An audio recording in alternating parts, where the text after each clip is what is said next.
Hello po sa inyong lahat mga kabarya. Nandito na naman po ako, si Pinoy Coin Hunter, para atin pong pag-usapan dito ang 2017 na 25 centimos coin. Ito po ay NGC series at isa daw po itong hard to find.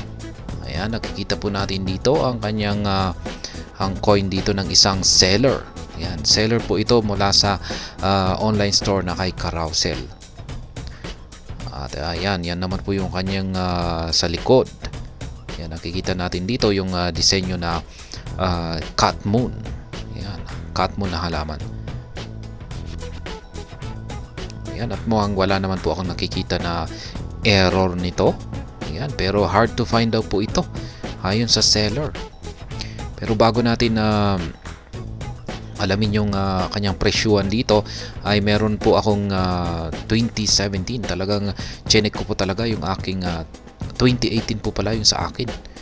Ayan, 2018. Ayan po, ayan naman sa akin. Talagang chinek ko po talaga yung lahat ng mga barya ko na 25 centimo na 2018 ay yan, mahirap po talagang makahanap ng 25 centimos na NGC series ano may taong 2017. Ayan, yan po yung sa akin. Halos magkapareho po sila ng disenyo. Ayan. Ayan, mas maganda pa yung sa akin. Mas maganda yung pagdating sa kondisyon ay mas nakakalamang yung sa akin dito. Ayan, kaso 2018 po ito. Wala talaga akong makita na makita sa aking koleksyon na 2017. Ayan, ito po yung sa kanya. Ayan. At ayan, handa ka na bang malaman kung magkano ang presyuhan nito?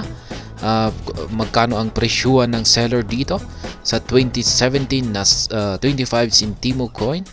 At ayan, binibenta po niya ito sa 1,100 pesos. Yan, lightly used daw po ito.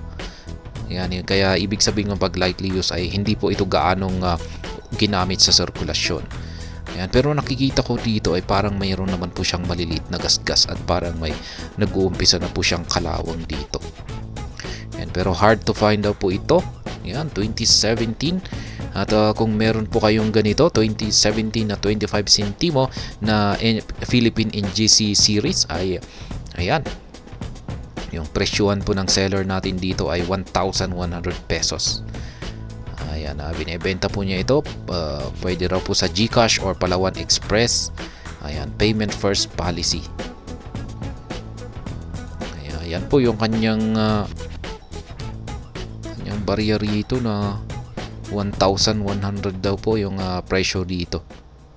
Ayan, kung hard to find ito ay talagang ganyan po talaga, aabot po talaga sa ganyang presyo kung pag hard to find, kasi kung pag sinabi natin hard to find ay mahirap na po talagang makahanap ng ganito na uri ng barya. Yung, pero pareho naman yung kanyang disenyo ay talagang makikita natin ay marami pa naman na yung ganitong 25 centimos coin at ginagamit pa natin ito sa ngayon sa sirkulasyon. Ayan, pero yung hard to find ay yung taon na 2017. Yan, yung may taong 27. Kaya i-check po ninyo yung mga barya ninyo dyan na 25 centimos coin na Philippine NGC series. Baka meron kayong taong may 2017 dyan na kagayan po nito. Ay, ayan, una sa nagkakalagaw daw po ito ng 1,100 pesos. Lalong-lalo na kung pag lightly use yan. Siguro pag uncirculated yan na may taong 2017 ay mas matindi po ang presyo niyan. Higit pa sa 1,100 yung kanyang magiging presyo. Yan po ang barya ng online seller natin dito kay Carousel na nagbebenta ng kanyang 2017 Philippines NGC series 2017 25 centimo coin hard to find. 1,100 pesos. At ayan, hanggang dito na lamang po tayo sa video na ito. Sana po ay inyong nagustuhan ang aking paliwanag dito. Kung inyo po itong nagustuhan ay pakiclick lamang po ang like button nito. Para naman po sa mga bago lamang dito, kayo po ay aking inaanyayahan para mag-subscribe. Pakiclick na rin po ang bell icon nito dahil ito po ang siyang magsisilbing notification nito sa mga bago kong videos na akin pong ina-upload sa aking YouTube channel na ito. Marami pong salamat sa panonood, ingat po tayo lagi at God bless po sa ating lahat.